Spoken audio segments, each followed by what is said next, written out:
जय श्री कृष्ण विद्यार्थी मित्रों। ધોરણ 9 વિજ્ઞાન અને ટેકનોલોજી પ્રકરણ 7 ભાગ 6 સજીવોમાં વિવિધતા એમાં 51 નંબરના પ્રશ્નથી આપણે શરૂઆત કરીએ છીએ। તો પ્રશ્ન 51, પૃષ્ઠવંશી પ્રાણીઓના લક્ષણ જણાવો। પૃષ્ઠવંશી પ્રાણીઓને સાચું મેરુદંડ હોય છે અને અંતઃકંકાલ હોય છે।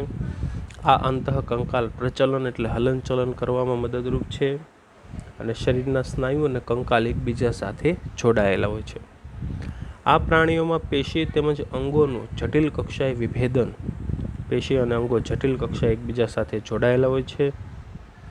લક્ષણો: તેઓ મેરુદંડ ધરાવે છે, પૃષ્ઠ ચેતારજ્જુની હાજરી હોય છે, ત્રિગર્ભસ્તરીય દ્વિપાર્શ્વ સમમિતિ ધરાવે છે, યુગ્મિત ઝાલર કોથળી, શ્વસનની કોથળી યુગ્મિત એટલે જોડમાં હોય છે, દેહકોષ્ઠ શરીરની અંદરનું પોલાણની હાજરી હોય છે।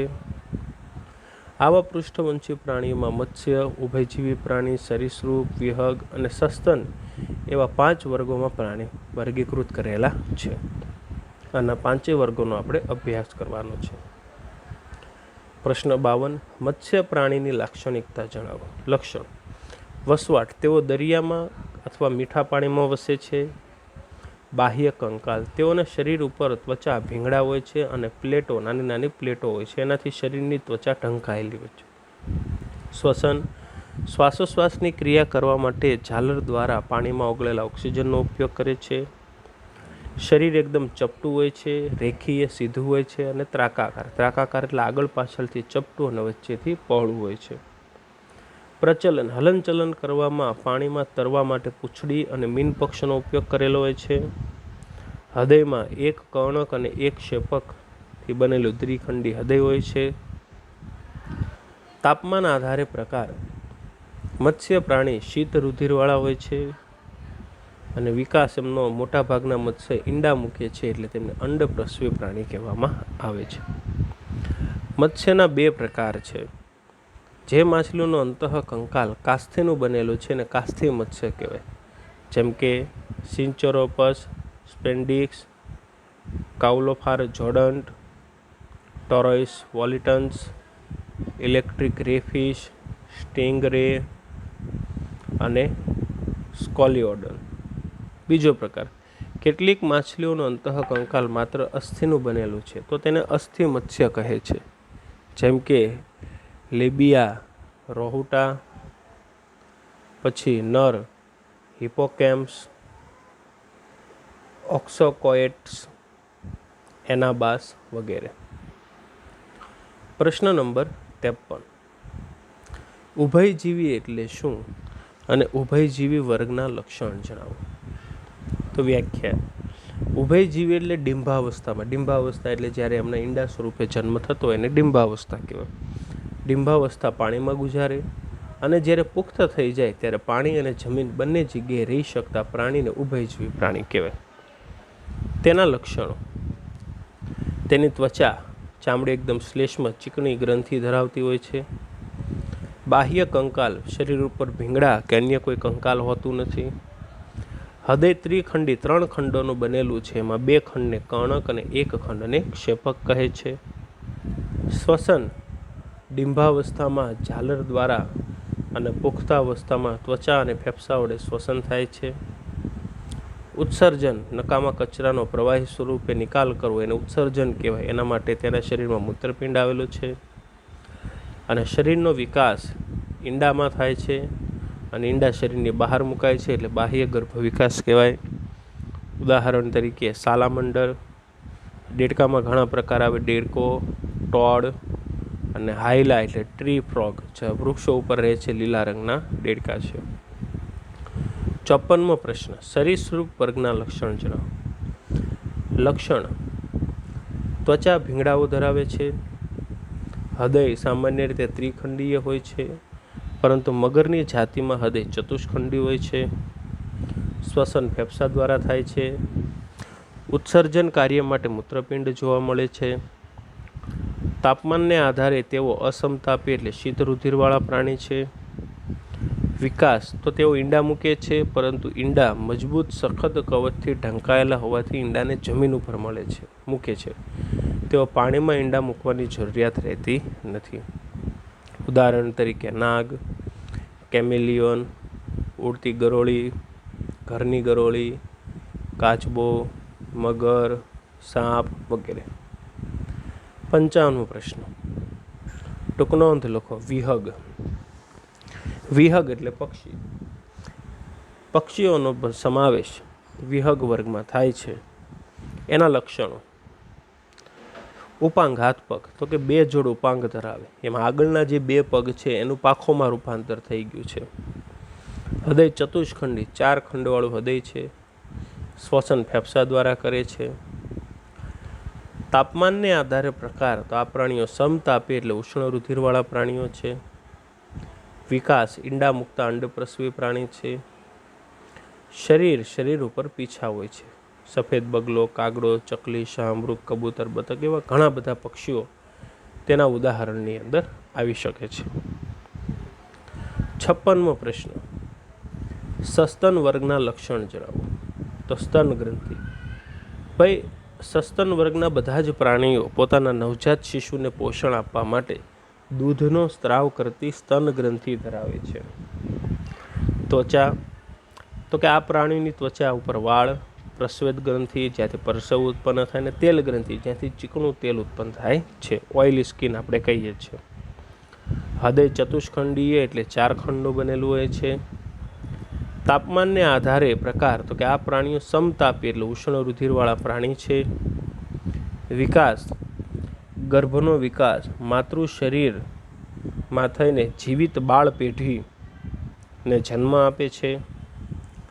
પણ અપવાદ રૂપે શેળો અને બતકચાંચ સસ્તન પ્રાણી છે જે ઈંડાને જન્મ આપે છે. સસ્તન પ્રાણી કાંગારૂ એક જે છે એ અવિકસિત બાળકને જન્મ આપે અને બાળકનો વિકાસ પૂર્ણ ના થાય ત્યાં સુધી પોતાના કાંગારૂની આગળ પેટ ઉપર એક કોથળી હોય છે, જ્યાં માર્સુપિયન નામની કોથળી કહેવાય, એમાં એ બચ્ચાને લટકાવી રાખે છે.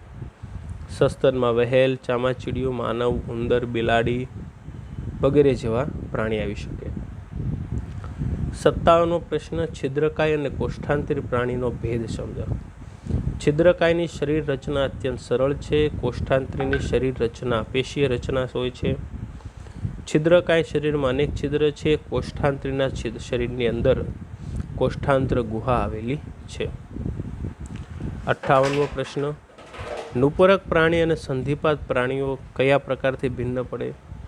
નુપુરક પ્રાણી અનેક ખંડો ધરાવે છે. સંધિપાત પ્રાણીઓનું શરીર ખંડમય છે. નુપુરક પ્રાણી સાંધાવાળા ઉપાંગ ધરાવતા નથી. સંધિપાત પ્રાણી સાંધાવાળા ઉપાંગ ધરાવે છે.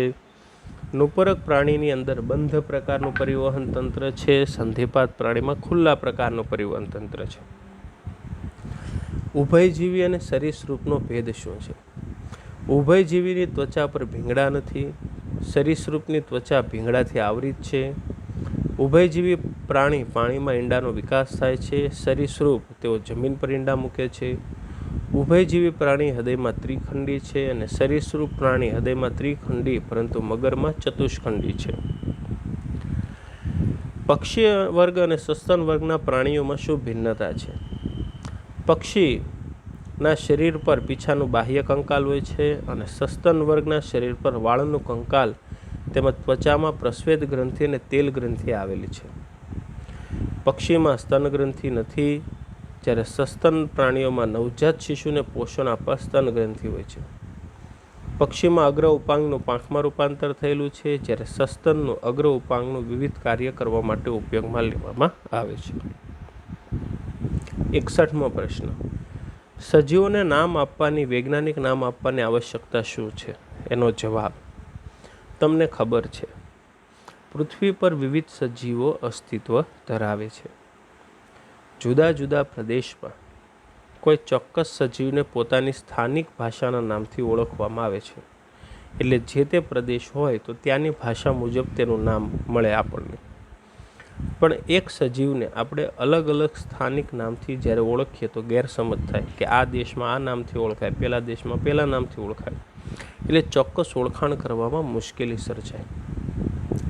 આથી વૈજ્ઞાનિકોએ જે સજીવ ઓળખાયેલા છે એના માટે ચોક્કસ વૈજ્ઞાનિક નામ આપેલા છે અને વૈશ્વિક સ્તરે આખા વિશ્વમાં એક જ નામે ઓળખાય એવું આપણે કરવાનું છે. તો આમ સજીવોની ચોક્કસ વૈજ્ઞાનિક ઓળખ માટે વર્ગીકરણ નામ આપવાની આવશ્યકતા છે. તો 62મો પ્રશ્ન, ટૂંક નોંધ લખો. નામકરણ પદ્ધતિ. નામકરણ પદ્ધતિ માટે જે વૈજ્ઞાનિક પદ્ધતિનો ઉપયોગ કરવામાં આવે છે તેની સૌ પ્રથમ કેરોલસ લિનિયસ દ્વારા 18મી શતાબ્દીની શરૂઆત કરવામાં આવેલી હતી. વૈજ્ઞાનિક નામકરણ પદ્ધતિ ચોક્કસ સજીવોની એકબીજા સાથે જોવા મળતી સમાનતા અને ભિન્નતા પર આધારિત છે. નામકરણ પદ્ધતિમાં સજીવ વર્ગીકરણની બધી કક્ષાને ધ્યાનમાં નથી લેવાતી, ફક્ત જાતિ અને પ્રજાતિને ધ્યાનમાં લેવામાં આવે છે. નામમાં બે ઘટકો પૈકી પ્રથમ પ્રજાતિનું નામ અને બીજું જાતિનું નામ હોય છે. વૈજ્ઞાનિક નામકરણમાં બે નામનો ઉપયોગ કરવામાં આવે એટલે એને દ્વિનામી નામકરણ કહેવાય. જેમ કે સૂર્યમુખીનું વૈજ્ઞાનિક નામ હેલિયન્થસ એનસ છે, જેમાં હેલિયન્થસ પ્રજાતિનું નામ અને એનસ જાતિનું નામ, અને એલ જે છે એ લિનિયસે નામ આપેલું છે એટલે એલ લખવામાં આવે. મકાઈનું વૈજ્ઞાનિક નામ ઝિયા મેસ છે, જેમાં ઝિયા પ્રજાતિનું નામ અને મેસ જાતિનું નામ, અને લિનિયસે નામ આપેલું છે એટલે એને એલ લખવામાં આવે છે. 63મો પ્રશ્ન, નામકરણ પદ્ધતિ માટે જરૂરી પાસા જણાવો. કોઈપણ પ્રજાતિનું નામ અંગ્રેજીમાં મૂળાક્ષરથી શરૂ થવું જોઈએ અને જાતિનું નામ નાના અક્ષરથી શરૂ થવું જોઈએ. જો પ્રજાતિ કે જાતિનું નામ છાપેલું હોય તો વૈજ્ઞાનિક નામ ઇટાલિકથી લખવું જોઈએ. ઇટાલિક એટલે ક્રોસમાં. જો તેઓને હાથથી લખવામાં આવે તો પ્રજાતિ અને જાતિ બંનેના નામની નીચે અધોરેખાંકન અલગ અલગ રીતે રેખા કરવી જોઈએ. 64મો પ્રશ્ન, કોઈપણ 5 પ્રાણીઓ અને વનસ્પતિઓના વૈજ્ઞાનિક નામ શોધીને લખો. પ્રાણીમાં દેડકો રાના ટાઇગ્રીના, મોર પાવો ક્રિસ્ટેટસ, મધમાખી એપિસેન્ડિકા, વંદો પેરીપ્લેનેટા અમેરિકાના, અળસિયું પેરીથીમા પોસ્થુમા. વનસ્પતિમાં લજામણી મિમોસા પુડિકા, મકાઈનું નામ ઝિયા મેઝ, સૂર્યમુખી હેલિયન્થસ એનસ, ઘઉં ટીટ્રિકમ એસ્ટિવમ, આંબો મેંગીફેરા ઇન્ડિકા. 65મો પ્રશ્ન, તફાવત આપો ઉભયજીવી અને સરીસૃપ. તો ઉભયજીવી ડિંબાવસ્થામાં પાણીમાં રહે અને પુખ્તાવસ્થા જમીન અને પાણી બંને જગ્યાએ વ્યતીત કરતા પ્રાણી છે. સરીસૃપ પેટે સરકીને પ્રચલન કરતા પ્રાણી છે. ઉભયજીવીની ત્વચા ચામડી ભીંગડા વગરની લીસી અને શ્લેષ્મા એટલે ચીકણી હોય છે. સરીસૃપની ચામડી સૂકી અને ભીંગડાયુક્ત હોય છે. ઉભયજીવીનું હૃદય ત્રિખંડી 3 ખંડોનું બનેલું હોય છે, જેમાં 2 ખંડ કર્ણક કહેવાય અને 1 ખંડ ક્ષેપક કહેવાય. સરીસૃપોનું હૃદય એ 2 કર્ણક અને 1 અપૂર્ણ વિભાજિત ક્ષેપકનું બનેલું છે. ઉભયજીવી પુખ્ત પ્રાણી ચામડી અને ફેફસા દ્વારા શ્વસન કરે છે અને સરીસૃપ પુખ્ત પ્રાણી ફક્ત ફેફસા દ્વારા શ્વસન કરે છે. પ્રશ્ન 66, તફાવત આપો એકાંગી વનસ્પતિ અને દ્વિઅંગી વનસ્પતિ. એકાંગી વનસ્પતિ એકકોષીય કે બહુકોષીય હોય છે. દ્વિઅંગી વનસ્પતિ બહુકોષીય છે. એકાંગી વનસ્પતિમાં પેશી રચનાનો અભાવ છે. દ્વિઅંગી વનસ્પતિમાં પેશી રચનાની હાજરી છે. એકાંગી વનસ્પતિમાં મૂળ, પ્રકાંડ અને પર્ણનો અભાવ છે. દ્વિઅંગી વનસ્પતિમાં 2 અંગો પ્રકાંડ અને પર્ણ છે અને મૂળના સ્થાને મૂલાંગો છે. એકાંગી વનસ્પતિ સુકાયક છે અને દ્વિઅંગી વનસ્પતિ ઉભયજીવી વનસ્પતિ છે. એકાંગીના ઉદાહરણ બેક્ટેરિયા, ઈસ્ટ અને સ્પાયરોગાયરા છે. દ્વિઅંગીના ઉદાહરણ રિક્સિયા, મોસ અને માર્કેન્શિયા છે. 67મો પ્રશ્ન, તફાવત આપો દ્વિઅંગી વનસ્પતિ અને ત્રિઅંગી વનસ્પતિ. દ્વિઅંગી વનસ્પતિમાં 2 અંગો પ્રકાંડ અને પર્ણ હોય છે અને મૂળના સ્થાને મૂલાંગ હોય છે. ત્રિઅંગી વનસ્પતિમાં મૂળ, પ્રકાંડ અને પર્ણ 3 અંગો હોય છે. દ્વિઅંગી વનસ્પતિમાં વાહક પેશીનો અભાવ હોય છે. ત્રિઅંગી વનસ્પતિમાં વાહક પેશીની હાજરી હોય છે. દ્વિઅંગી વનસ્પતિનું ઉદાહરણ રિક્સિયા અને મોસ છે.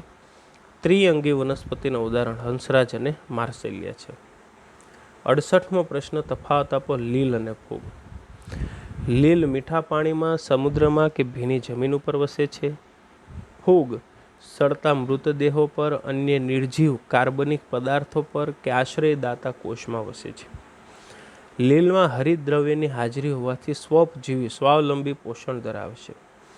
ફૂગમાં હરિત દ્રવ્યનો અભાવ હોવાથી પરોપજીવી એટલે મૃતોપજીવી પોષણ દર્શાવે છે. લીલ એક કોષી કે બહુકોષી હોય છે. ફૂગ ઈષ્ટ સિવાયની બધી જ ફૂગ બહુકોષી છે. લીલની કોષ દિવાલ સેલ્યુલોઝની બનેલી છે. ફૂગની કોષ દિવાલ કાઇટિનની બનેલી છે. લીલના ઉદાહરણ સ્પાયરોગાયરા અને સરગાસમ છે. ફૂગના ઉદાહરણ ઈષ્ટ અને મ્યુકર છે. 69મો પ્રશ્ન, તફાવત આપો. અપુષ્પી વનસ્પતિ અને સપુષ્પી વનસ્પતિ. અપુષ્પી વનસ્પતિ જીવનમાં કોઈ પણ તબક્કે પુષ્પ ઉત્પન્ન થતા નથી. સપુષ્પી વનસ્પતિના જીવનમાં લિંગી પ્રજનનના તબક્કે પુષ્પ ઉત્પન્ન થાય છે. અપુષ્પી વનસ્પતિ બીજનું સર્જન થતું નથી. સપુષ્પી વનસ્પતિ બીજનું સર્જન થાય છે. અપુષ્પી વનસ્પતિ વાહક પેશી વિહીન કે વાહક પેશી ધારી હોય છે અને સપુષ્પી વનસ્પતિ હંમેશા વાહક પેશી ધારી હોય છે. પ્રશ્ન નંબર 70. દ્વિદળી વનસ્પતિ અને એકદળી વનસ્પતિનો તફાવત આપો. દ્વિદળી વનસ્પતિ. દ્વિદળી વનસ્પતિના બીજમાં 2 બીજપત્ર છે. એકદળી વનસ્પતિના બીજમાં 1 બીજપત્ર છે. દ્વિદળી વનસ્પતિને સોટીમય પ્રકારનું મૂળતંત્ર હોય છે. એકદળી વનસ્પતિને અસ્થાનિક તંતુમય મૂળતંત્ર હોય છે. દ્વિદળી વનસ્પતિના પર્ણમાં જાલાકાર શિરાવિન્યાસ જોવા મળે છે. એકદળી વનસ્પતિના પર્ણમાં સમાંતર શિરાવિન્યાસ જોવા મળે છે. દ્વિદળી વનસ્પતિમાં પુષ્પ ચતુરાવયવી કે પંચાવયવી હોય છે. એકદળી વનસ્પતિના પુષ્પ ત્રિઅવયવી હોય છે. દ્વિદળી વનસ્પતિના પ્રકાંડમાં વાહીપુલ વર્ધમાન પ્રકારના અને એક જ વલયમાં ગોઠવાયેલા હોય છે, જ્યારે એકદળી વનસ્પતિના પ્રકાંડમાં વાહીપુલ અવર્ધમાન પ્રકારના અને વેર વિખેરણની ગોઠવણી દર્શાવે છે. દ્વિદળીનો તફાવત સૂર્યમુખી છે. એકદળીનો તફાવત ઉદાહરણ મકાઈ છે. તફાવત આપો વનસ્પતિ સૃષ્ટિ અને પ્રાણી સૃષ્ટિ. 71મો પ્રશ્ન. વનસ્પતિ સૃષ્ટિ અચલિત છે, પ્રાણીઓ ચલિત છે. વનસ્પતિ પ્રકાશ શક્તિનો ઉપયોગ કરીને પોતાનો ખોરાક બનાવે છે. પ્રાણી ખોરાક તરીકે વનસ્પતિ કે અન્ય પ્રાણીઓનું ભક્ષણ એટલે શિકાર કરે છે. વનસ્પતિ અમર્યાદિત વૃદ્ધિ ધરાવે છે.